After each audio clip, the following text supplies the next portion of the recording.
SB online একাডেমিতে সকলকে স্বাগতম। আমি সুমন আছি তোমাদের সাথে। ছোট্ট বন্ধুরা, আজকে আমরা তৃতীয় শ্রেণীর ৬৪ পৃষ্ঠার মধ্যে যে অঙ্কগুলো রয়েছে এগুলোকে সবচেয়ে সহজ নিয়মে কি করে সমাধান করা যায় এটি শিখব।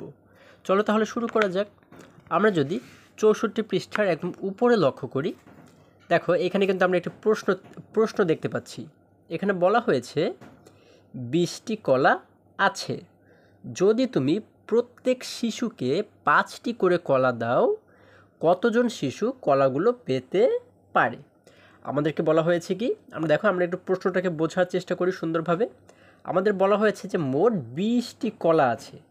এই ২০টি কলা আমরা কি করব? প্রত্যেক শিশু মানে কয়জন শিশু? আমরা কিন্তু এর আগেও শিখেছি প্রত্যেক শিশু মানে একজন শিশু। তার মানে একজন শিশুকে যদি আমরা ৫টি করে কলা দিই, তাহলে এই ২০টি কলা আমরা মোট কতজন শিশুকে দিতে পারবো এটি কিন্তু আমাদের বের করতে বলা হয়েছে, তাই না? দেখো আমরা যদি একটু নিচে লক্ষ্য করি, এখানে বলা হয়েছে গুণ ব্যবহার করে কিভাবে উত্তর পাওয়া যায় তা চিন্তা করি ও আলোচনা করি। বন্ধুরা, আমরা কিন্তু এর আগেও গুণ অঙ্ক কীভাবে করতে হয় এই বিষয়টি শিখেছি। তাহলে গুণ ব্যবহার করে কিভাবে এটির উত্তর পাওয়া যায়, আসো আমরা একটু ভেবে দেখি।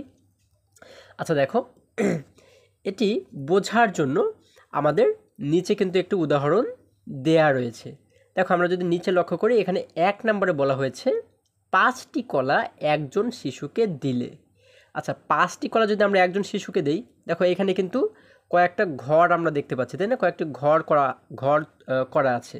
তাহলে এই একটি ঘর দ্বারা আমরা যদি একজন শিশুকে বুঝি, হ্যাঁ, যেমন এই ঘর দ্বারা আমরা ধরে নিচ্ছি একজন শিশু, এই ঘর দ্বারা একজন শিশু, এটা দ্বারা একজন, এটা দ্বারা একজন এবং এটা দ্বারা একজন শিশুকে আমরা ধরে নিচ্ছি। একটা ঘর মানে একজন শিশু। আচ্ছা দেখো, এখন বলা হয়েছে 5টি কলা একজন শিশুকে দিলে। এই দেখো, এই যে ছোট ছোট 5টি বৃত্ত আমরা দেখতে পাচ্ছি, এই একটি বৃত্ত দ্বারা একটি কলাকে বোঝানো হয়েছে। তাহলে 5টি কলা, দেখো এখানে কিন্তু 5টি বৃত্ত রয়েছে, 1 2 3 4 5। তাহলে এই 5টি কলা যদি আমরা একজনকে দেই, তাহলে আমাদের কলা দেয়া হলো কয়টি? দেখো আমরা কলা দিয়েছে কয়টি? 5টি, যার কারণে আমরা লিখলাম 5। এর সাথে আমাদের কিন্তু বলা হয়েছে কি, গুণ ব্যবহার করে উত্তর কিভাবে বের করা যায়, তাই না? তাহলে 5টি কলা যেহেতু দিয়েছি, এই জন্য আমরা কি লিখলাম? 5-এর জন্য একটি 5 লিখলাম। এর সাথে আমরা কি করব? একটি গুণ চিহ্ন দেব। গুণ চিহ্ন দিয়ে দেখো এই 5টি কলা আমরা কয়জন শিশুকে দিয়েছি? আমরা কিন্তু একজন শিশুকে দিয়েছি, তাই না? এই জন্য একজন শিশুর জন্য আমরা এইখানে একটি 1 লিখলাম। তাহলে কি লিখলাম? 5 গুণ 1। তার মানে 5টি কলা দিয়েছে এই জন্য লিখলাম 5, এবং একজন শিশুকে দিয়েছে এই জন্য লিখলাম 1।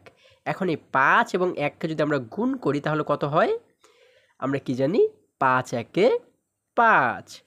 তার মানে আমাদের কলা দেয়া হলো কতটি? মোট 5টি কলা দেয়া হলো। কিন্তু আমাদের কলা রয়েছে কতটি? আমাদের কিন্তু মোট কলা রয়েছে 20টি, তাই না? আচ্ছা দেখো, আমরা একজনকে যদি দেই তাহলে আমাদের কলা দেয়া হলো 5টি। এরপরে দেখো আমরা যদি দ্বিতীয় লাইনে দেখি, এখানে বলা হয়েছে 5টি কলা 2 জন শিশুকে দিলে। দেখো এখানে আমরা একজনকে দিয়েছি, আবার এইখানে কিন্তু আরেকজন শিশুকে আমরা 5টি কলা দিয়েছি। তাহলে 5টি করে কলা যদি আমরা 2 জন শিশুকে দেই, তাহলে আমাদের মোট কলা কয়টি দেয়া হলো? আমরা কিভাবে করে এটিকে বের করতে পারি? আমরা কয়টি কলা দিয়েছি একজনকে? 5টি, এই জন্য লিখলাম 5। এরপর আমরা কি করব? একটি গুণ চিহ্ন দেব। এখন 5টি করে কলা কয়জনকে দিয়েছি আমরা? এখন কিন্তু আমরা 2 জনকে দিয়েছি, যার কারণে এখানে লিখব 2। এখন দেখো 5টি কলা যদি 2 জনকে দেয়া হয়, 5টি করে কলা যদি 2 জনকে আমরা দেই, তাহলে মোট কলা দেয়া হলো কতটি? আমরা এটিকে এখন গুণ করব। আমরা তো অবশ্যই গুণের নামটা জানি, তাই না? তাহলে আমরা যদি এটিকে গুণ করার চেষ্টা করি, কত হয় দেখো? 5 2 কত হয় বন্ধুরা, তোমরা বলো? 5 2 10। আমরা এখানে লিখে দিব 10। তার মানে 5টি করে কলা যদি 2 জনকে দেয়া হয়, তাহলে মোট কতটি কলা দেয়া হবে? 10টি কলা কিন্তু দেয়া হবে। আচ্ছা দেখো, কিন্তু আমাদের কলা রয়েছে কতটি? 20টি। আমাদের কিন্তু এই 20টি কলাই দিতে হবে ভাগ করে। এখন দেখো আমাদের কিন্তু 20 বানাতে হবে, হ্যাঁ? আমরা মাত্র 10 বানিয়েছি এখন দেখো আমরা যদি পরের লাইনে এখানে লক্ষ্য করি, এখানে 3 নম্বরে বলা হয়েছে 5টি কলা 3 জন শিশুকে দিলে। আগে কিন্তু আমরা 2 জনকে দিয়েছি, এখন আমরা 3 জনকে দিব। এই দেখো, এই একজনকে দিয়েছি, এই একজনকে দিয়েছি এবং এই একজনকে দিয়েছি। তাহলে 3 জনকে দিলে কয়টি কলা আমাদের দেওয়া হলো? দেখো কয়টি, এক একজনকে কতটি করে দিয়েছি? 5টি। এই জন্য আমরা এখানে লিখলাম 5। এরপরে দেখো আমরা একটু গুণ চিহ্ন দেবো, গুণ চিহ্ন দিলাম। এখন 5টি করে কলা আমরা এবারে কয়জনকে দিয়েছি? 1 জন, 2 জন, 3 জনকে, যার কারণে এখানে লিখব 3। এখন আমরা একটু সমান সমান চিহ্ন দিই। এখন দেখি তো আমরা গুণ করে কত হয়। 3 কত হয়? 3 হয় 15। 5কে যখন আমরা 3 দ্বারা গুণ করলাম তখন হয়ে গেল 3 15। দেখো আমাদের কিন্তু 15টি কলা এবারে দেওয়া হয়ে গেল। হ্যাঁ, তার মানে হচ্ছে 3 জন শিশুকে যদি আমরা কলা দেই 5টি করে, তাহলে আমাদের মোট 15টি কলা দেওয়া হবে। কিন্তু আমাদের কলা রয়েছে কতটি? 20টি। তাহলে 20টি কলা আমরা কয়জনকে দিতে পারি? দেখো আমরা কিন্তু একজনকে দিয়ে দেখেছি, 2 জনকে দিয়ে দেখেছি যে 10টা দেওয়া হয়, 3 জনকে দিলে 15টা দেওয়া হয়। এখন আমরা 4 জনকে যদি আমরা দেই তাহলে কয়টি কলা দেওয়া হয় এটি আমরা বের করব। দেখো এখানে আমরা যদি 4 নম্বরে লক্ষ্য করি, এখানে বলা হয়েছে 5টি কলা 4 জন শিশুকে দিলে। দেখো এই একজনকে দিলাম, 2 জনকে দিলাম, 3 জনকে দিলাম, 4 জনকে দিলাম। 4 জনকে যদি 5টি করে কলা দেয় তাহলে কতটি কলা দেওয়া হবে? 5টি করে যেহেতু দিয়েছে কলা, এই জন্য কত লিখব? 5। এখন একটি গুণ চিহ্ন দেব, গুণ চিহ্ন দিলাম। এখন আমরা কয়জন শিশুর মাঝে 5টি করে কলা দিয়েছি? এবারে দিয়েছি কিন্তু 4 জনের মাঝে, যার কারণে লিখলাম 4। এখন দেখো যদি 5 এবং 4কে আমরা গুণ করি তাহলে কত হয়? 4 5 20। এই দেখো আমাদের কিন্তু মোট কলা ছিল 20টি, আমরা কিন্তু এইখানে এই 20 পেয়ে গেলাম। তাহলে এইটা দ্বারা আমাদের বোঝাচ্ছে 5টি করে কলা যদি আমরা 4 জন শিশুর মাঝে দেই তাহলে হচ্ছে 20টি কলা আমরা দিতে পারবো, তাই না? তাহলে আমাদের প্রশ্নে কি বলা হয়েছিল? প্রশ্নে বলা হয়েছিল 20টি কলা আমাদের কাছে রয়েছে। হ্যাঁ, এই 20টি কলা আমরা কি করব? এক একজন শিশুকে 5টি করে কলা দেব। 5টি করে কলা যদি এক একজনকে দেই তাহলে কতজন শিশুর মাঝে এটি দেওয়া যাবে? এটি হচ্ছে মোট 4 জন শিশুর মাঝে দেওয়া যাবে। আশা করি তোমরা সকলেই বুঝতে পেরেছো। তাহলে আমাদের উত্তর হবে কত? হ্যাঁ বন্ধুরা, আমাদের উত্তর হবে 4। তার মানে 20টি কলা আমরা যদি প্রত্যেককে 5টি করে দেই তাহলে আমরা মোট 4 জন শিশুর মাঝে দিতে পারবো। আমাদের উত্তর হচ্ছে 4। দেখো এইখানে কিন্তু আমরা কিছু খালি ঘর দেখতে পাচ্ছি। এই খালি ঘরে আমরা কি লিখব? এখানে প্রথম খালি ঘরে লিখবো আমরা 5, কারণ হচ্ছে কি আমরা 5টি করে কলা দিয়েছি এক একজনকে, তাই না? এরপরে গুণ রয়েছে, গুণের পরে যে খালি ঘর রয়েছে এখানে কত লিখব? এখানে দেখো আমরা কতজন শিশুকে, আমরা এই লাইনটা আমরা শুধু দেখব, ঠিক আছে? এই লাইনে আমরা কতজন শিশুকে কলা দিয়েছিলাম? আমরা কিন্তু 1 জন, 2 জন, 3 জন শিশুকে, যার কারণে আমরা এই খালি ঘরে লিখব 3। তাহলে এখানে ছিল আমাদের 5, এখানে হচ্ছে 3। এই দেখো এই যে লাইনটি আমি লিখেছি এই লাইনটি কিন্তু তোমরা এখানে লিখবে। তাহলে 5 কত হয়? 15। এখানে লিখবো আমরা 5, এখানে লিখবো 3 এবং এখানে লিখবো 15। 5 15। এবং এই লাইনে এসে, শেষের লাইনে এসে কি করব আমরা? শেষের লাইনে কিন্তু আমরা এই লাইনটি লিখে দেব। হ্যাঁ, এই দেখো 4 5 20, এই লাইনটি কিন্তু আমরা এখানে লিখে দেবো। এখানে প্রথম ঘরে লিখবো 5, যেহেতু 5টি করে কলা দিয়েছি। এরপরে গুণ রয়েছে, গুণের পরে এখানে লিখবো কত? আমরা কয়জন শিশুকে এবারে দিয়েছি এই লাইনে? দেখো 4 জন শিশুকে, 1 জন, 2 জন, 3 জন, 4 জন, 4 জন শিশুকে যেহেতু দিয়েছি এই জন্য আমরা এখানে লিখবো 4 সমান সমান 5 এবং 4কে গুণ করলে কত হয়? 4 5 20। এইখানে কিন্তু আমরা লিখে দেব 20। মানে এই যে লাইনটা আমি লিখেছি এটাকে কিন্তু তোমরা এইখানে লিখে দিবে। আশা করি তোমরা সকলেই বুঝতে পেরেছো। এরপরে দেখো আমরা যদি একটু নিচে লক্ষ্য করি, এখানে বলা হয়েছে 20/5 এর উত্তর পেতে আমরা 5-এর গুণের নামতা ব্যবহার করতে পারি। দেখো আমাদের কলা ছিল কতটি? মোট কলা ছিল 20টি। এই 20টি কলা আমরা কি করেছি? কয়েকজন শিশুর মাঝে ভাগ করে দিয়েছি এবং এক একজন শিশু কয়টি করে কলা পেয়েছে? 5টি, তাই না? যেহেতু 5টি করে কলা পেয়েছে এজন্য এই 20টি কলাকে আমরা ভাগ করব কত দিয়ে? এই 5 দিয়ে। ঠিক আছে, 20টি কলাকে যখন আমরা 5 দিয়ে ভাগ করব তখন আমরা উত্তর কত পাবো? দেখো এটিকে আমরা কিভাবে করে বের করতে পারি? এইভাবে করে আমরা এই ক্ষেত্রে এইখানে যে 5 রয়েছে এই 5-এর ঘরের নামটা আমরা পড়ব।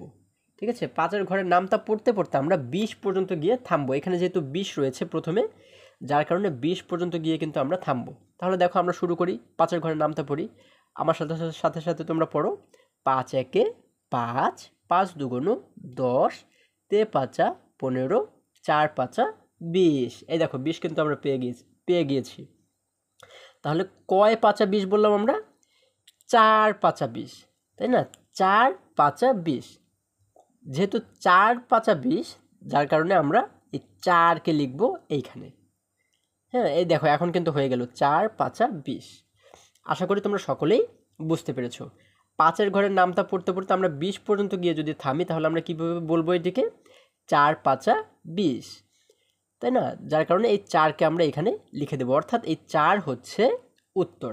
এই 4 দ্বারা আমরা বুঝতে পারছি যে 20টি কলা যদি আমরা প্রত্যেক শিশুকে 5টি করে দেই, তাহলে মোট 4 জন শিশুর মাঝে আমরা ভাগ করে দিতে পারবো। এটি হচ্ছে খুব সহজ নিয়মে কি করে আমরা সমাধান করতে পারি, এটি তোমাদেরকে দেখালাম। বন্ধুরা, এরপরে দেখো আমরা যদি আরেকটু নিচে লক্ষ্য করি, এখানে 1 নম্বরে আমাদের বলা হয়েছে আমরা কয়েকজন শিশুকে 32টি লিচু ভাগ করে দিলাম। প্রত্যেক শিশু 8টি করে লিচু পেল। প্রত্যেক শিশু মানে কতজন? একজন। তাহলে একজন শিশু 8টি করে লিচু পেল। কতজন শিশুকে লিচু দেয়া হয়েছে? দেখো আমাদের কিন্তু বলা হয়েছে যে আমরা কয়েকজন শিশুকে 32টি লিচু ভাগ করে দিয়েছি, মানে আমাদের কাছে কিন্তু 32টি লিচু ছিল।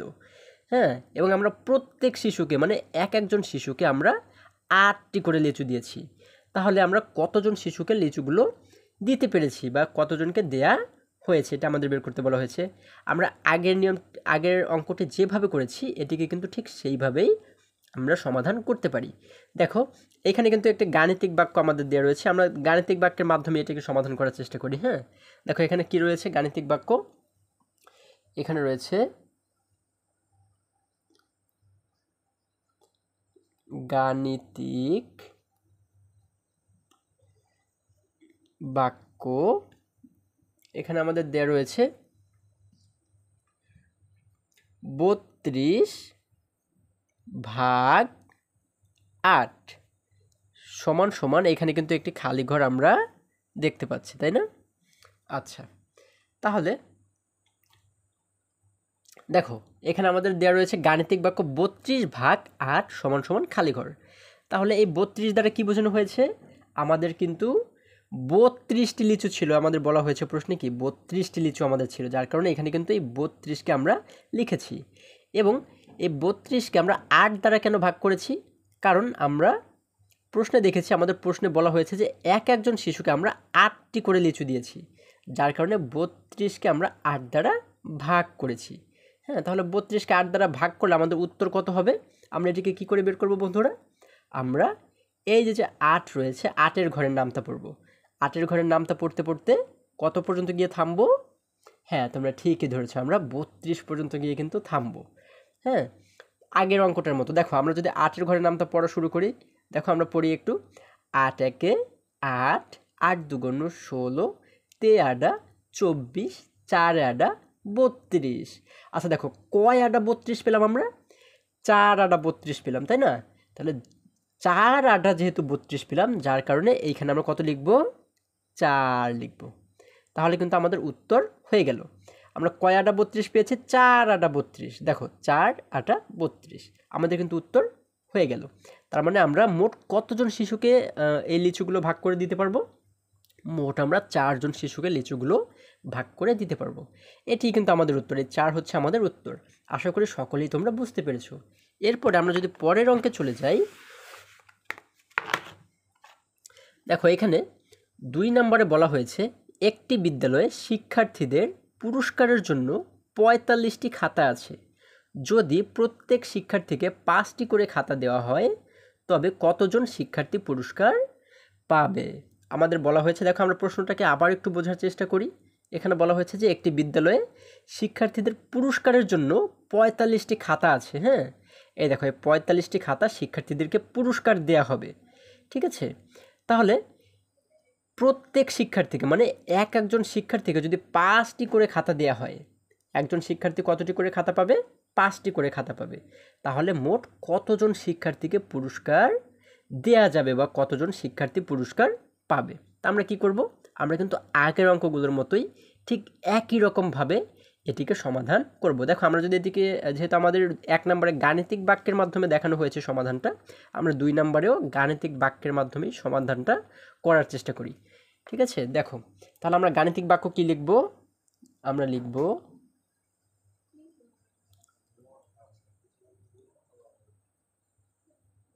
গাণিতিক বাক্য। দেখো আমাদের মোট খাতা রয়েছে কতটি? বন্ধুরা আমাদের এই সমস্ত অঙ্কের ক্ষেত্রে সবসময় মনে রাখতে হবে বড় সংখ্যাটাকে কিন্তু আমরা আগে লিখব। গাণিতিক বাক্যের ক্ষেত্রে আমরা বড় সংখ্যাটিকে অবশ্যই আগে লিখব। হ্যাঁ, যে সংখ্যাটিকে আমরা ভাগ করব, আমরা কিন্তু 45কে ভাগ করব, তাই না? কারণ 45টি খাতা রয়েছে। এই 45টি খাতা আমরা কি করব? ভাগ করে দেব, তাই না? যার কারণে কিন্তু 45কে আমরা আগে লিখব। এটা সবসময় তোমাদেরকে মনে রাখতে হবে, ভাগ অঙ্কের ক্ষেত্রে বড় সংখ্যাটিকে আগে লিখতে হয়, বা যাকে ভাগ করা হয় সেই সংখ্যাটিকে আগে লিখতে হয়। যেহেতু 45টি খাতা আমাদের রয়েছে, তার মানে 45কে আমরা ভাগ করবো। এই জন্য আমরা কী লিখলাম? গাণিতিক বাক্য। এখন আমরা লিখব 45, এরপর একটি ভাগ চিহ্ন দিব। এখন ভাগ চিহ্ন দেওয়ার পরে এইখানে আমরা কত লিখব? আমাদের এখানে কি বলা হয়েছে? প্রত্যেক শিক্ষার্থী, মানে একজন শিক্ষার্থী কয়টি করে খাতা পাবে, বা একজন শিক্ষার্থীকে কয়টি করে খাতা দেওয়া হয়েছে? 5টি করে। যার কারণে এই 5কে লিখব কোথায়? আমরা এইখানে। দেখো এই 45কে বা 45টি খাতাকে আমরা কত দ্বারা ভাগ করব? 5 দ্বারা ভাগ করব। 5 দ্বারা ভাগ করলে আমরা পেয়ে যাব যে মোট কতজন শিক্ষার্থীকে এই 45টি খাতা ভাগ করে দেয়া যাবে। আচ্ছা দেখো এখন এই ভাগটা আমরা কিভাবে করব বন্ধুরা? আগের অঙ্কের মতো আমরা একটু করার চেষ্টা করি। আশা করি তোমরা সকলেই এটিকে সমাধান করতে পারবে। আচ্ছা দেখো আমরা কি করব? এইখানে যে 5 রয়েছে মাঝখানে, এই 5-এর ঘরের নামটা আমরা পড়ব, তাই না?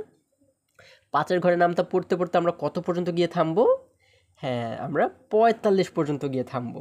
আচ্ছা দেখো আমরা পড়তে থাকি। দেখো 5-এর ঘরের নামটা আমরা পড়ি। 5 একে 5, 5 দুগুণু 10, 3 5 15, 4 5 20, 5 5 25, 5 6 30, 5 7 35, 5 8 40, 5 নং 45। আচ্ছা দেখো আমরা কি পেলাম? 5 নং 45। আমরা 5 নং 45 পেয়েছি, তাই না? তার মানে 5 নং মানে কি? 5-এর সাথে 9কে গুণ করলে কিন্তু আমরা 45 পাচ্ছি। তাহলে 5 নং যেহেতু আমরা পেয়েছি, তার মানে আমরা এখানে কি লিখব? আমরা লিখব 9। আচ্ছা দেখো তাহলে আমরা কিন্তু পেয়ে যাচ্ছি, দেখো 5 নং 45। তাহলে আশা করি তোমরা সকলেই এই অঙ্কটা খুব সুন্দরভাবে বুঝতে পেরেছো। এইভাবে করে খুব সহজেই যে কোনো ভাগ অঙ্ক কিন্তু আমরা সমাধান করতে পারি। বন্ধুরা আজকে আমাদের এই পর্যন্তই। তোমরা সকলে ভালো থাকো, সুস্থ সবল থাকো এই কামনা করি। আর তোমরা যদি আমার চ্যানেলে নতুন হয়ে থাকো তাহলে অবশ্যই চ্যানেলটি সাবস্ক্রাইব করে পাশে থাকো, যেন আমার সমস্ত ভিডিও আপলোড করার সাথে সাথে তোমরা খুব সহজেই সেটি পেতে পারো। সকলে ভালো থাকো এই কামনা করে শেষ করছি। ধন্যবাদ সকলকে।